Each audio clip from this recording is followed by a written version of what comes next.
Добрый вечер. В эфире новости Осетии. Расскажем о главных событиях к этому часу. В студии Вячеслав Музаев. И вот основные темы выпуска.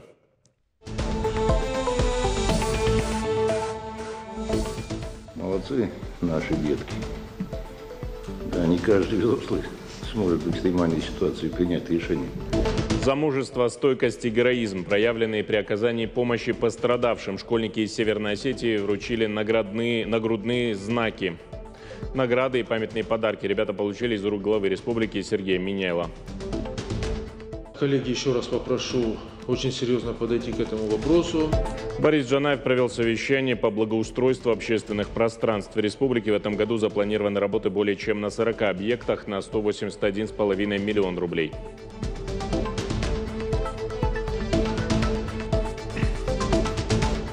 Очень хотим, чтобы это было не разовое представление, а чтобы каждый ребенок, который захочет принять участие в этой работе, чтобы у него была такая возможность.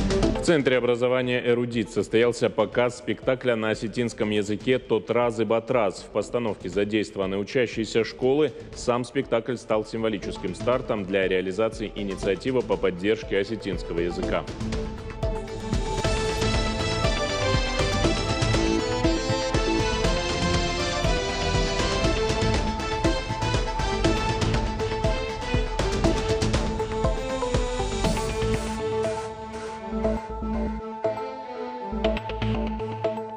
Сергей Миняйлов встретился с семьями военнослужащих, погибших в зоне проведения специальной военной операции. Он выразил соболезнования родственникам героев и передал им государственные награды. Глава подчеркнул, республика продолжит оказывать всю необходимую помощь семьям бойцов, погибших при исполнении воинского долга. Указом президента за мужество, отвагу и самоотверженность орденами мужества посмертно награждены старший лейтенант Иван Каренгин, мичман Аслан Каргинов, старший прапорщик Азамат Харебов, старшина Нодар Хадаев, старшие сержанты Михаил Гусев и Валерий Михайлов, младший сержант Александр Хохлов, ефрейторы Виталий Касаев и Альберт Урусов и рядовые Анатолий Базаев, Виталий Дудаев и Денис Чалов. Завтра в 12 часов состоится ежегодная большая пресс-конференция главы Северной Осетии Сергея Миняйла. В таком формате руководитель региона встречается с журналистами федеральных и республиканских СМИ уже в третий раз. Пресс-конференция пройдет на площадке национального телевидения «Осетия и Рыштон». Прямая трансляция начнется в 12 часов в эфире и на сайте нашего телеканала, на сайте главы и правительства alania.gov.ru, на сайте ГТРК Алания и в эфире радио ФМ Алания. Мы, естественно, просим у коллег обозначить темы, на которые будем говорить, потому что пресс-конференция – это очень важный и интересный формат и для нас, и для СМИ. То есть СМИ представляют общество, самые острые вопросы, которые на повестке. Естественно, нам нужно там проработать и подготовить для главы справки, чтобы он понимал какую-то динамику в каких-то направлениях, точные цифры знал. Мы не имеем права на ошибку. За мужество, стойкость и героизм школьников из Северной Осетии наградили нагрудными знаками «Горячее сердце». Камила Кубалова, Анжелика Залоева и Артур Мириков удостоены высоких наград за оказание помощи пострадавшим. В торжественной обстановке подросткам их вручил глава республики Сергей Миняйла. Подробности в материале Алины Цгоевой. Это было как в замедленной видеосъемке «Зима». Домик у озера и крик детский, еле слышный. О том, как спасал 7-летнего Дамира из ледяной воды, Артур Мириков рассказывает коротко, но четко. Я услышал детский крик, я обернулся, а там ребенок тонет. Я сразу подбежал и взял его за руку и вытянул на себя. Я не умею плавать, но сразу бросился спасать мальчика. Хоть мне и было страшно. Артур успел схватить Дамира за руку фактически в самый последний момент. Мальчик тогда почти целиком ушел под воду. Только когда оба были в безопасности, юный спасатель позвал взрослых. Чувство шока нас первое время очень сильно преследовало. А потом чувство гордости. Чувство гордости тому, как наш ребенок не побоялся, спас чью-то жизнь. Историю Камилы и Анжелики в Моздоке друг другу пересказывают. Девочки в День защиты детей были на пенном шоу. Под толщей пены обнаружили 5-летнего ребенка. Малыш лежал без сознания. Он вообще не дышал. Начали осматривать. Мы достали, был попкорн, достали его. И после этого начали ему делать массаж сердца. после менялись друг друга, и после этого он начал дышать, приходить в себя. И мы смотрели, и там какие-то родители начали бегать, искать, плачут. И мы подошли, отдали ребенка, они подошли к скорой. Малыша слабого и испуганного увезли в больницу, а девочек сразу стали хвалить одноклассники. Все-таки отличницы в кадетском классе. Неудивительно, что именно им удалось так быстро сориентироваться на месте. Нас этому обучали в кадетском классе. Нас этому обучила наша бывшая учительница по медицине Анна Александровна. Сейчас у нас другой учитель по медицине. Мы больше переживали за ребенка, за себя мы как-то не особо волновались, просто это было так неожиданно. Одна станет военным врачом, другая детским логопедом, а вот кем станет в будущем Артур, пока не знает. Выбор, говорит, очень большой, хочется пробовать все. Их горячие сердца сегодня отметили на самом высоком уровне. За мужество, стойкость и героизм, проявленный при оказании помощи пострадавшим, всем троим сегодня вручили нагрудные знаки. Молодцы наши детки. Да, не каждый взрослый сможет в экстремальной ситуации принять решение и спасти жизнь человека.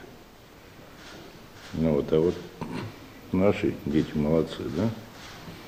Молодцы. Я просто по жизни знаю очень много случаев, когда взрослые теряются. Да, они молодцы, спасли жизни людей. Мало того, что просто спасли, да, еще и научно умеют делать и искусственное дыхание. Подарок от главы, книга о детях, что, как и они, помогли таким же ребятам, как сами. Ну и, конечно, огромная благодарность от всей республики. Алина Цгоева, Алан Суанов, Новости Осетии. На аллее Героев во Владикавказе почтили память командира интернационального батальона «Пятнашка» Олега Мамиева. 17 мая 2018 года он погиб в Донецкой Народной Республике. Олег Мамиев приехал в Донбасс из Осетии еще в 2014 году. Подразделение Мамая несло службу на одном из самых опасных направлений на окраине Донецка. Почтить память комбата приехали родные Олега Мамиева, представители власти республики, общественные организации, военнослужащие, активисты. Широкая общественность сегодня отмечает эту дату. И очень важно, чтобы мы не забывали имена своих героев. Судьба и Родина едины. У кого-то судьба складывается так, что остается живым, а кто, может быть, вот как Олег, покинул этот мир, но показал, что он настоящий мужчина, настоящий осетин, настоящий патриот своего отечества. Продлить срок действия паспорта для участников специальной военной операции. Инициативу Республики Карелия поддержали североосетинские парламентарии. Они смогут совершать нотариальные процедуры, сделки, предпринимательские действия, если главный документ был просрочен во время СВО. Активно обсуждали тарифы и нормативы на жилищно-коммунальные услуги в республике. Руководитель региональной службы по тарифам Суслан Бадоев рассказал депутатам о результатах работы единого водоканала. По его словам, активно выявляют утечки, устраняют аварийные ситуации, контролируют неплательщиков. 3 года мы планируем выйти на нормальную работу данного предприятия, так как, в принципе, все предпосылки к этому есть. Как вы сами знаете, у нас есть археологические месторождения. Благодаря этому проекту мы это все изучили, я имею в виду региональную службу по тарифам, и выявили, что, в принципе, вода у нас добывается в горах фактически и спускается в город. При правильном построении модели водоснабжения, в принципе, мы можем минимизировать затраты на энергоресурсы. Говорили и о предстоящем заседании. В повестку включили обращение парламента Северной Осетии к председателю Госдумы Федерального собрания Вячеславу Володину и председателю правительства России Михаилу Мишустину. Предлагают возложить обязанности на теплоснабжающие организации по замене, техническому обслуживанию и ремонту теплообменников. Речь идет о закрытой системе горячего водоснабжения. Поднимали и вопросы образования, культуры, сельского хозяйства. 41 общественную территорию и 1 дворовое пространство благоустроят в этом году. Сумма затрат превысит 180 миллионов рублей. На большинстве объектов уже приступили к выполнению работ. Об этом сообщил министр ЖКХ, топлива и энергетики Северной Осетии Майран Тамаев. Совещание по благоустройству провел премьер Борис Джанаев. Кроме того, благодаря победе во всероссийском конкурсе малые города и исторические поселения благоустроят общественные территории в Беслане и Дигаре. Там работы тоже уже ведутся. Руководитель Кабмина отметил, участие в конкурсе – это хорошая возможность создавать современные и уютные пространства, повышая тем самым комфорт жителей республики. И муниципальное образование активно участвовать в заявочной кампании на следующий год. Коллеги, еще раз попрошу очень серьезно подойти к этому вопросу. Это общественные пространства, это общественные зоны нашей республики, поэтому они все должны быть приведены в соответствие. Для этого есть у нас все возможности, есть механизмы поддержки. Сегодня самое главное – активно участвовать во всех программах. Поэтому руководители на местах районов – максимальное вовлечение граждан нашей республики во все процессы. Летняя оздоровительная кампания в республике начнется 1 июня. В этом году отдохнуть и поправить здоровье смогут порядка 36 тысяч детей и подростков. Об этом на совещании в правительстве сообщила министр труда и социального развития Алина Айдарова. В детских лагерях на Черноморском побережье побывают более 1800 детей. Всего в этом году в Северной Осетии будет работать 139 организаций отдыха и оздоровления детей. Планируют проводить профильные тематические смены. Это позволит детям получить новые компетенции в области науки, творчества, спорта. Борис Джанаев поручил задействовать потенциал организаций доп. Образования, в том числе кванториумы, точки роста, станции юных техников и натуралистов, а также учреждений культуры и спорта. Дети наши должны получить максимальный досуг.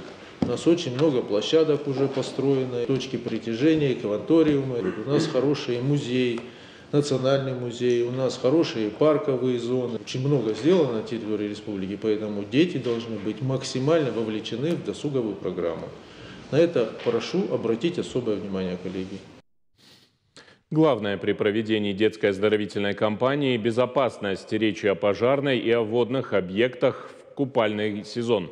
Эти вопросы обсудили на заседании межведомственной комиссии. Его провел вице-премьер Ирбек Томаев. По словам специалистов, есть учреждения, где выявили нарушение требований пожарной безопасности. Их руководителям предписано в кратчайшие сроки принять меры и устранить недостатки. Ирбек Томаев рекомендовал профильному министерству учитывать текущее противопожарное состояние объектов до заключения договоров на предоставление услуг. Что касается водных объектов, там создадут новые оборудованные места массового отдыха. Госпрограммы, которые активно работают в регионе, помогают качественно улучшить условия детского развития в Иравском районе. Благодаря таким проектам в обновленную школу в этом году пойдут ученики Хазнидона. А в Чекале к концу года полностью отремонтируют спортивную школу. На каком этапе объект? Смотрите в материале наших коллег. Меняют проводку, крышу, деревянные окна, снимают и ставят новые пластиковые. Капитальный ремонт в школе Хазнидона хоть и начался в марте, но самые сложные и объемные работы по демонтажу всего ненужного уже позади. В прошлом году у нас отремонтированы 4 школы, и стоимость которых составляла 105,5 миллиона рублей. В этом году мы реализуем 2 объекта. Это вот вселение Хазнидон и вселение Махчевск. Школа на 190 человек. Она единственная на все село. И неважно, сколько учеников придут сюда 1 сентября, каждый оценит, насколько красивым и современным будет это здание. На его реконструкцию направлено более 40 миллионов рублей. Но самый главный вклад в детское образование тут вносят сами люди. Мы работаем с большим энтузиазмом, хотим, очень сильно стараемся уложиться в сроки и делаем для этого все максимально возможное.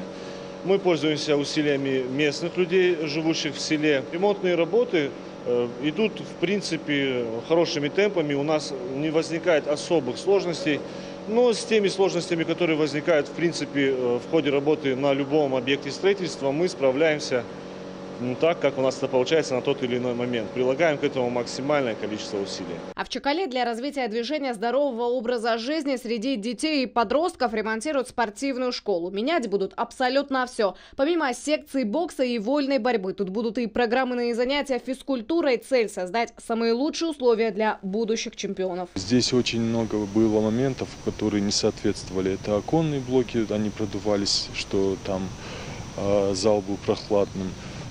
Вентиляции соответствующей не было в борцовском зале.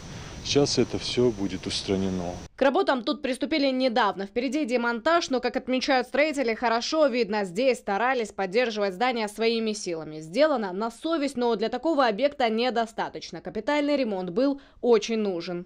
Объект большой, но за последние 20 лет сильно износился. Подкрасить стену, ну или подлатать крышу приходилось своими силами. Но зато теперь здесь полностью обновят кровлю, поменяют электрику, сделают все по лучшим стандартам качества, чтобы здесь могли проводить уже не только республиканского, но уже и уровня СКФО большие соревнования. Алина Сгоева, Сармат Сугаров, Новости Осетии. По инициативе главы Моздока Ирины Тугановой в городе отремонтируют 2 детские площадки. В сквере братьев Дубининых сделают новое резиновое покрытие, а в парке имени Любы Кондратенко заменят сломанные объекты. Работы начнут после выбора подрядной организации и должны завершить до сентября.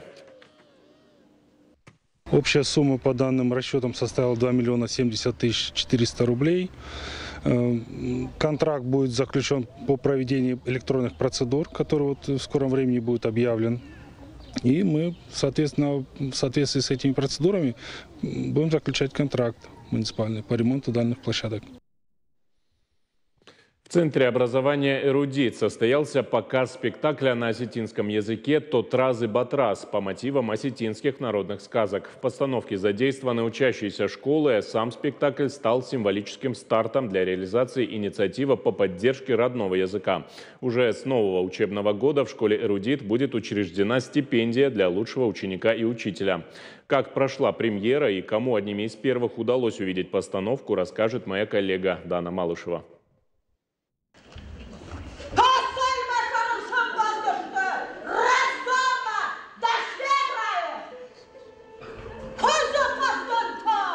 От бабушки с не самым простым характером убежали 2 внука, звери, чудовища, разбойники, чего только нет на их пути. Но Тотраз и Батраз мечтают доказать семье. Они ничуть не хуже храброго отца, а значит точно дойдут до конца. Сказка артиста академического русского Валерия Алексеева специально звучит в осетинском варианте. Открыть школьный театр в нашем центре образования «Эрудит» на родном языке не только символично. Это возможность показать детям красоту нашего национального. Мы, в свою очередь, как администрация, должны создать такие благоприятные условия, чтобы не из-под палки занимать наших детей, да, учить осетинскому языку, а создать такие условия, повторюсь, чтобы они с удовольствием занимались и учились осетинскому языку. Премьеру в школьном театре преподаватели «Эрудита» оттачивали с начала учебного года. Как держаться на сцене, детям бесплатно объясняли учителя под руководством профессионала. Заслуженная артистка Северной Осетии Анжела Тибилова продолжит открывать школьникам тайны закулисья. Ребята уже обещают не пропускать мастер-классы. Все хорошо получается и все хорошо вышло, мне все понравилось. Я хочу стать знаменитым, и поэтому хожу в школьный театр. Над постановкой работали абсолютно все – дети, учителя, родители. Кто-то отвечал за костюмы, кто-то за декорации. Планов у коллектива уже много, как минимум 2 спектакля в учебный год, уроки от артистов русского театра, а еще расширить репертуар. Ставить их на разных языках, не только на осетинском языке, на английском языке, который в этой школе изучается на углубленном уровне, на русском языке. Вот у нас есть такие планы, чтобы проект активно заработал. Мы очень хотим, чтобы это было не разовое представление, а чтобы каждый ребенок, который захочет принять участие в этой работе, чтобы у него была такая возможность. К концу следующего года в каждой школе должен появиться театр. Об этом сообщил министр просвещения России Сергей Кравцов. По его словам, так школьники смогут заранее определиться с профессией. Дана Малышева, Диана Кабалотти, Новости Осетии. Подвели итоги республиканского конкурса рисунков «Охрана труда глазами детей». Участвовали дети от 3 до 15 лет. Это воспитанники школ и детских садов.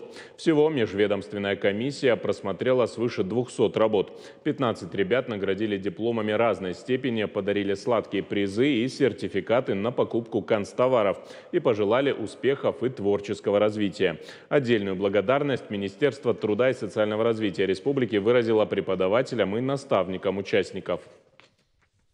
Я захотела участвовать в этом конкурсе, потому что мне нравится рисовать. Я изобразила лесорубу, который был в каске вместе с бензопилой, и они рубили дрова. Обрадовалась, когда я узнала, какое у меня место. Целью данного мероприятия является привлечение внимания детей, общественности к проблемам охраны труда. Необходимо с малых лет объяснять детям важность охраны труда, что нужно себя обезопасить от производственного травматизма, что нужно следить за своим здоровьем и также за здоровьем окружающих, относиться к этому ответственно. Стартовала 9-я универсиада вузов Минсельхоза России. В этом году ее принимает Горский аграрный университет. Свое мастерство демонстрировали более 200 участников. Первый день соревнований был посвящен греко-римской борьбе. На ковре ребята показали высокий уровень подготовки. Как прошли первые поединки, расскажет Лидия Цахилова.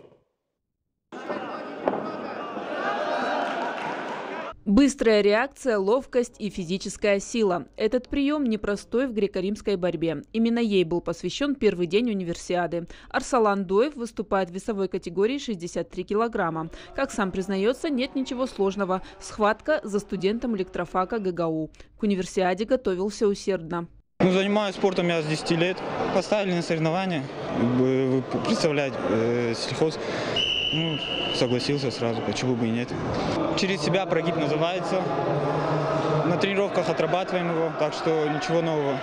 В этом году 9-ю универсиаду вузов Минсельхоза России принимает Горский аграрный университет. Гостей поприветствовал председатель парламента республики Таймураз Тускаев. Студенческая жизнь, гармоничное развитие личности невозможно без системы досуга, без культуры, без физической культуры и спорта. Видно, что молодые ребята, кроме учебы, занимаются и спортом, что помогает формированию гармонично развитой личности. Символично, что сегодняшние соревнования принимает Республика Северная Осетия Алания, родина выдающегося спортсмена, двукратного олимпийского чемпиона Суслана Петровича Андиева.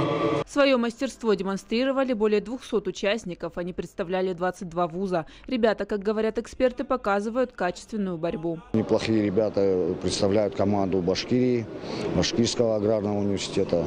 Естественно, наша, Москва, Воронеж. Есть на кого посмотреть.